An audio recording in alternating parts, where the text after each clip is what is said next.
អភិបាលស្រុករវៀងត្រូវថ្នាក់លើចេញលិខិតណែនាំក្រោយនិយាយប៉ះពាល់បំបាក់ទឹកចិត្តគ្រួសារវរៈកងទ័ពម្នាក់បន្ទាប់ពីមហាជនបានរិះគន់យ៉ាងចាស់ដៃទៅលើលោកប៊ុនហួរដែលជាអភិបាលស្រុករវៀងដោយសារតែអភិបាលស្រុករូបនេះបាននិយាយស្ដីធ្វើឲ្យប៉ះពាល់ដល់ទឹកចិត្តវរៈកងទ័ពម្នាក់រួចមកនារសៀលថ្ងៃទី10ខែកុម្ភៈឆ្នាំ2026នេះលោកគឹមរិទ្ធីអភិបាលខេត្តព្រះវិហារបានផ្ញើលិខិតទៅកាន់លោកអភិបាលស្រុករវៀងលោកប៊ុនហួរឲ្យពង្រឹងរបៀបរបបការងារក្នុងការផ្តល់សេវាសាធារណៈជូនប្រជាពលរដ្ឋប្រកបដោយគុណភាពប្រសិទ្ធភាពតម្លាភាពនិងស័ក្តិសិទ្ធិភាពនៅក្នុងដែនសមត្ថកិច្ចរបស់ខ្លួន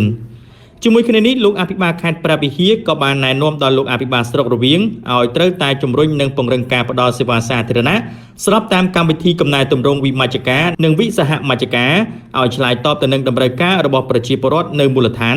ដោយប្រកាន់ភ្ជាប់នូវអព្យាក្រឹតភាពមិនរើសអើងឬប្រកាន់និន្នាការនយោបាយឡើយនិងត្រូវយកចិត្តទុកដាក់អនុវត្តទូនាទីភារកិច្ចដោយគំនិតច្នៃប្រឌិតមានស្មារតីទំនួលខុសត្រូវគិតគូរពីឧត្តមប្រយោជន៍ជាតិនិងសេចក្តីថ្លៃថ្នូររបស់អង្គភាព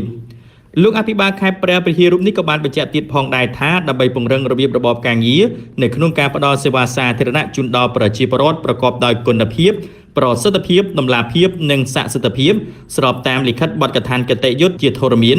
លោកអភិបាលស្រុករវៀងត្រូវតែពង្រឹងការអនុវត្តមុខងារសិទ្ធិអំណាចនិងទូនាទីភារកិច្ចរបៀបរបបការងារស្របតាមបទបញ្ញត្តិច្បាប់និងលិខិតបទកថាគតិយុត្តជាធរមានជាងនេះទៅទៀតលោកអភិបាលខេត្តក៏បានណែនាំឲ្យលោកអភិបាលស្រុករវៀងបន្តពង្រឹងសាមគ្គីភាពផ្ទៃក្នុងនិងប្រជាប្រិយភាពរបស់ខ្លួនកាន់តែល្អប្រសើរថែមទៀតសូមជម្រាបផងដែរថាលោកគឹមរិទ្ធីអភិបាលខេត្តព្រះវិហារណែនាំលោកអភិបាលស្រុករវៀងយ៉ាងដូចនេះគឺធ្វើឡើងបន្ទាប់ពីមានការចែកចាយតាមបណ្ដាញសង្គមចំពោះការបង្ហោះនិងការតូចចិត្តរបស់វរៈកងទ័ពម្នាក់ដែលឈរជើងនៅច័ន្ទក្រហមទិសភ្នំខ្មោចតែបាននិយាយថាលោកអភិបាលស្រុកបានចុះមកសួរសុខទុក្ខនិងផ្ដល់អំណោយជូនលោកនិងគ្រួសារតែបានប្រើពាក្យសម្ដីរំលេចពីនិន្នាការគណបកនយោបាយទៅវិញជួយគឺអបថាជួយបាទអញ្ចឹងតកងកងកម្លាំងគឺជាមនុស្សរបស់គណៈបកប្រជាជនគឺជាមនុស្សរបស់កម្លាំងរបស់រដ្ឋាភិបាលអញ្ចឹងវាឯងបានអពុកឬតែនៅគណៈបកប្រជាខាងមុខនេះប្រឈមមកណាមួយអញ្ចឹងចង់និយាយឲ្យច្បាស់ឲ្យជាក់លាក់ទាំងអស់គ្នាcònនឹងកម្លាំងពលទោះកម្លាំងនគរបាលជាតិកម្លាំងចាជម្រាបសួរខ្ញុំជាប្រជាជនសាមញ្ញដែលខ្ញុំមានកូនធ្វើជាកងទ័ពខ្ញុំឲ្យកូនធ្វើលះបង់សាច់ស្រះឈាមស្រះក៏ធ្វើជាកងទ័ពដល់កូនខ្ញុំចុះមកសួរសុខទុក្ខម្ដាយមានជាចៅវាយស្រុកឃុំភូមិមកសួរសុខទុក្ខកូនខ្ញុំបែរមកចាក់ដោតខ្ញុំចោតប្រកាន់ខ្ញុំថាខ្ញុំជាគណៈបកប្រឆាំងទៅវិញនេះចៅវាយស្រុកហៅប៊ុនហួរអញ្ជើញសួរកូនខ្ញុំនៅទៅខ្ញុំខ្មោចនៅច័ន្ទក្រហមវាសួរខ្ញុំមិត្តបងប្អូនណាកំពុងតែទស្សនាទាំងអស់ខ្ញុំបាទក៏មានការអន់សពុនចិត្តនិយាយក៏ចង់អ៊ូឡាមក៏ដែរពេលដែលខ្ញុំចុះមកដល់យកអំណោយអង្គ55គីឡូទឹកសុទ្ធមួយយួរហើយមីប្រហែលកញ្ចប់ហើយមានតែលុយថាប់ការចំនួន200,000រៀលខ្ញុំក៏សូមថ្លែងអំណរគុណដល់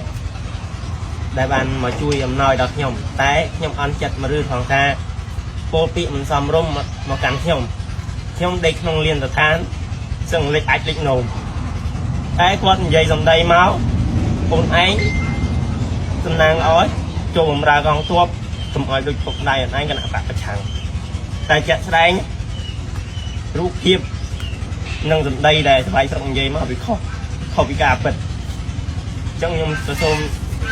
សំណូមពរដល់សម្ដេចពុកសម្ដេចម៉ែជួយមើលគណៈដឹកនាំខាងក្រោមនេះដែលជីកជន់ប្រជារាស្ត្រសូត្រត្រង់បុករួមទាំងដីស្រែដែលខ្ញុំកំពុងធ្វើសប្តាហ៍ថ្ងៃនេះក៏ប្រហែលធ្វើដែរពួកគាត់បំពេញដាក់ពាក្យមិនដឹងក៏ពុំមានអ្នកហៅពុំមានអ្នកធ្វើការឡើងដល់តុលាការឡើងដល់កំពូលរុញចុះរុញឡើងសិតតែមិនចេះដោះស្រាយរុញមកដល់ស្រុកបកបចោលអញ្ចឹងខ្ញុំសូមសំណូមពរដល់សម្ដេចពុកសម្ដេចម៉ែជួយមើលដល់កូនចៅផងបាទសូមអរគុណ